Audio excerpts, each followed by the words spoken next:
پاکستان اور افغانستان میں لڑکیوں کے اسکولوں پر طالبان کے حملے کرنا، داعش کا یزیدی خواتین کو جنسی غلام بنانا، یا نائجیریا میں بوکو حرام کا اسکول کی لڑکیوں کو اغوا کرنا،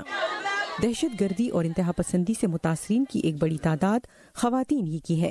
اب ایکسپرٹس کے مطابق خواتین اس کے خلاف ایک مضبوط قوت ثابت ہو سکتی ہیں، کیونکہ وہ قائل کرنے کی صلاحیت رکھتی ہیں۔ خواتین کو سیکیورٹی کے سیکٹر، فیصلہ سازی، حکومت اور قانون سازی میں کردار ادا کرنے کے لیے مزید ٹریننگ دینی چاہیے، اور کچھ ہو بھی رہی ہیں، تاکہ وہ اپنے نظریے سے اپنے خاندان اور کمیونٹی میں انتہا پسندی اور دہشت گردی کے خاتمے کے لیے کام کر سکیں، کیونکہ دہشت گردی سے متاثرہ علاقوں میں خواتین کی نمائندگی نہ ہونے کے برابر ہے۔ لیکن پاکستان اور افغانستان جیسے پدرشاہی معاشروں میں جہاں پر خواتین کی ایک بڑی تعداد کو فیصلوں کا اختیار تو دور کی بات، بنیادی حقوق تک میسر نہیں، یہ توقع رکھنا کہ وہ انتہا پسند نظریات یا دہشت گردی کے خاتمے کے لیے کوئی کردار ادا کر سکیں، کیسے ممکن ہے؟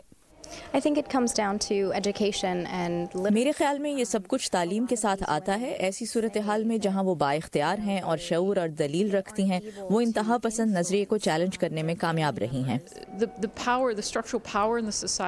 ان معاشروں میں طاقت کا توازن مردوں کے حق میں ہے، اور صرف مرد ہی اسے ختم کر سکتے ہیں اور خواتین کو زیادہ حقوق دے سکتے ہیں۔ دہشت گردی کے خاتمے کی کوششوں کے لیے کام کرنے والی تنظیموں کے مطابق یہ تسلیم کرنا بھی بہت ضروری ہے کہ پاکستان اور افغانستان جیسے ملکوں میں معاشرتی رویے اور ناقص سرکاری پالیسیز بھی خواتین کے پیچھے رہ جانے کی بڑی وجوہات ہیں۔ اس لیے سیاسی اور مذہبی سطح پر خواتین کی مزید لیڈرشپ اور نمائندگی کی ضرورت ہے۔